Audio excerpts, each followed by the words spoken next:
¿Cómo se define esquizofrenia en un marco biológico?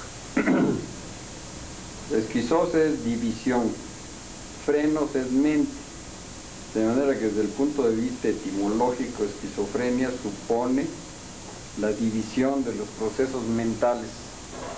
La actividad mental depende de unas células del cerebro que se llaman neuronas.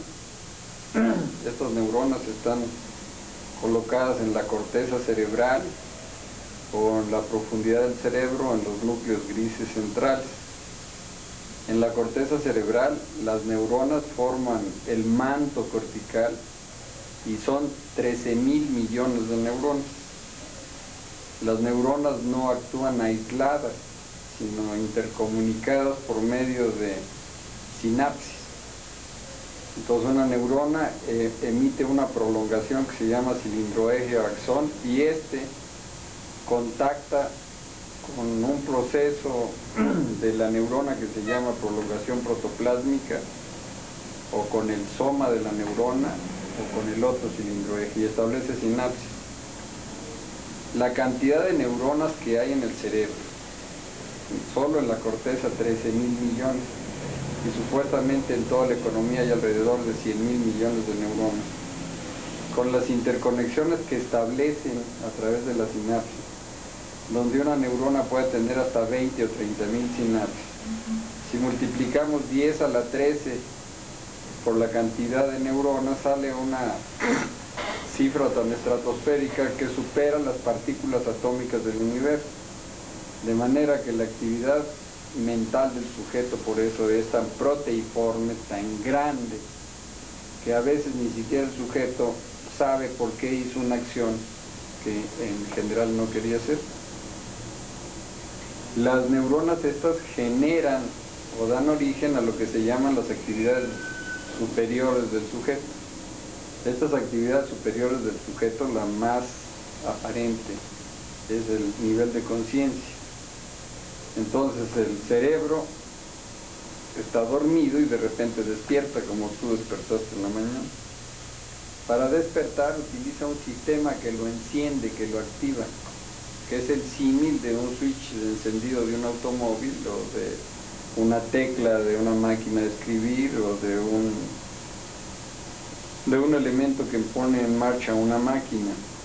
Cuando el cerebro ya despertó, lo primero que se hace es un reflejo de orientación, y ese reflejo de orientación supone la pregunta o las dos que dicen quién soy y dónde estoy. Después de eso empieza a recibir información y se comporta de esta forma como una computadora analítica digital. La información que recibe la hace a través de las diferentes formas de sensibilidad. Estas formas de sensibilidad son superficial o estereoceptiva, que es el tacto, el dolor o la temperatura; profunda o propioceptiva, que te dice qué posición guardan las diferentes partes de tu economía; visceral o visceroceptiva. Aquí estamos hablando de economía. Economía es el sujeto humano. Visceral, que te dice tengo necesidad de vaciar la vejiga o el recto, o tengo un dolor en el corazón. Y algo que se llaman las sensaciones combinadas, donde el sujeto es capaz de identificar objetos por medio del tacto, que es una función cortical. Cuando la computadora ya recibió información, entonces la analiza, la codifica y la almacena, y entonces por eso tenemos memoria. Y el tercer gran sistema funcional del cerebro es el sistema que actúa, el sistema que mueve. Cuando el cerebro ya planeó una acción, lo que sigue es ejecutarla y verificar que la acción ejecutada esté de acuerdo con lo planeado. Así es que nuestro cerebro verifica esa planeación a través de sus sistemas rectores, de sus sistemas de registro. Yo tengo entendido que el combustible del cerebro sería a través de proteínas, que son dos catalizadoras y dos supresoras, ¿no? No, pero no son las proteínas. El cerebro consume oxígeno. Sí. Entonces el cerebro consume 3.5 centímetros cúbicos de oxígeno por cada 100 gramos de cerebro por minuto. y consume glucosa. La glucosa son 5.5 miligramos por cada 100 gramos de cerebro por minuto, y esto se lo lleva el torrente sanguíneo, de manera que la neurona necesita primero quemar el oxígeno. El oxígeno es un carburante que quema la glucosa y le permite ya manejar el ADP y las proteínas para accionar sus bombas y poder relacionarse con las otras estructuras. Pero es el metabolismo, de manera que si nosotros manejamos ahora ese cerebro, como se ha estipulado, con una función de encendido, con un sistema de recabar información y un sistema de acción, en la esquizofrenia lo que sucede es que estas funciones se dispersan, se disocian, y fundamentalmente lo que se pierde pues son las funciones superiores. De manera que si el sujeto pierde las funciones superiores, actúa con estructuras inferiores de acuerdo a lo que ha vivido o a lo que le dicta su conciencia. Entonces, el cerebro de una persona que sufre de esquizofrenia no trabaja igual que trabaja de una persona normal. Desde luego que no. Es decir, lo que sucede es que quedamos que las funciones superiores estas, cuando ya el sujeto tiene conciencia, pues es inteligencia, lenguaje, razonamiento, memoria, autocrítica, esto se pierde. Entonces, si se pierde, el sujeto no tiene conciencia, ni siquiera tiene conciencia de enfermedad, él no sabe que está enfermo. Entonces llega y arranca un foco o patea a una gente si es furioso en su ataque, o se desconecta del medio. Y al desconectarse, él sí lo está viviendo y está actuando a través de un sistema emocional que se llama el sistema límbico. Este sistema límbico está en la cara profunda de los lóbulos temporales y se conecta con estructuras que están en la línea media que forman el diencéfalo. De manera que el sujeto puede tener una reacción emocional terrible y durante ella, en un ataque de esta naturaleza, puede decir, porque se lo dictó su conciencia y tiene algo que se llama delirio de persecución, entonces tiene pseudo percepciones, entonces está percibiendo cosas que no son normales. Y esas pseudo percepciones lo hacen actuar de acuerdo a lo que está recibiendo. Si él piensa que está siendo agredido, pues agrede. Y la agresión puede ser de tal manera importante que puede matar a una gente.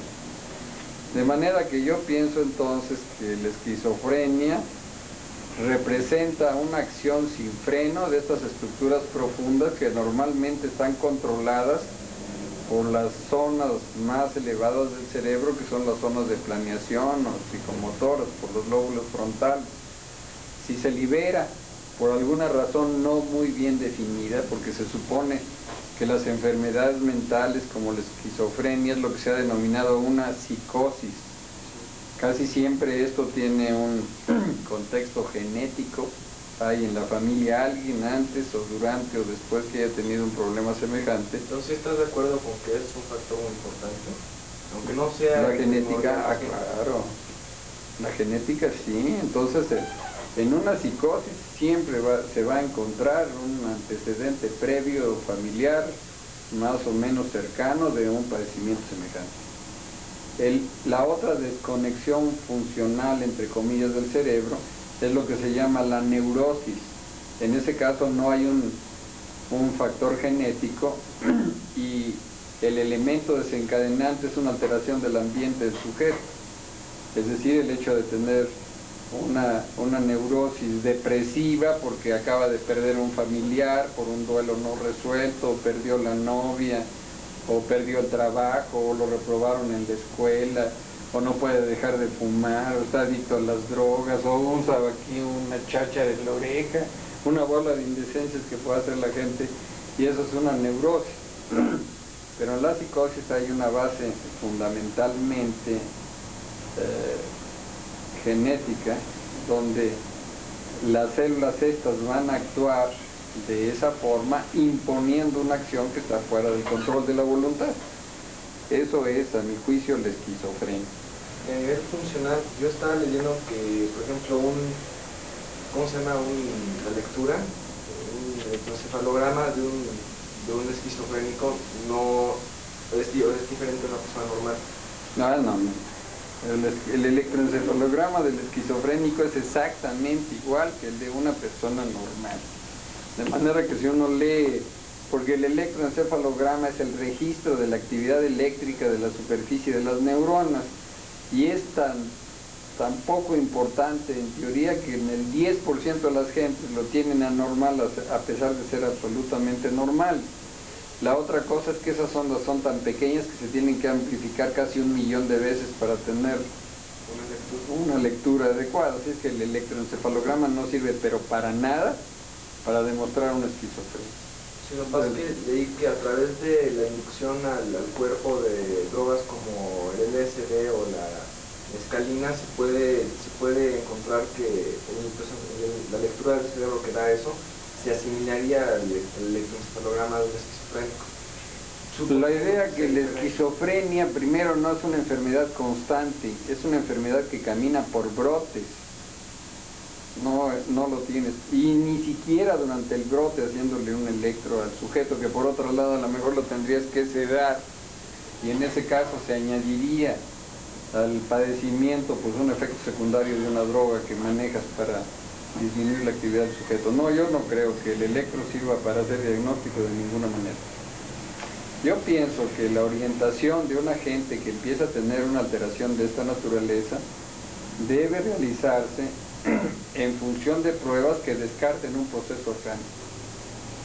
Un proceso orgánico que vaya acompañado de alteraciones en la esfera mental superior. Y que aquí había que manejar incluso los fenómenos que se han llamado demenciales, donde el sujeto va perdiendo sus funciones superiores, aunque no es esto de esquizofrenia, pero el sujeto pierde memoria, pierde juicio, pierde razonamiento, deja de interesarse por las cosas que le rodean, etc. Y entonces sí aquí podemos detectar enfermedades de estirpe orgánica que producen alteraciones mentales definidas.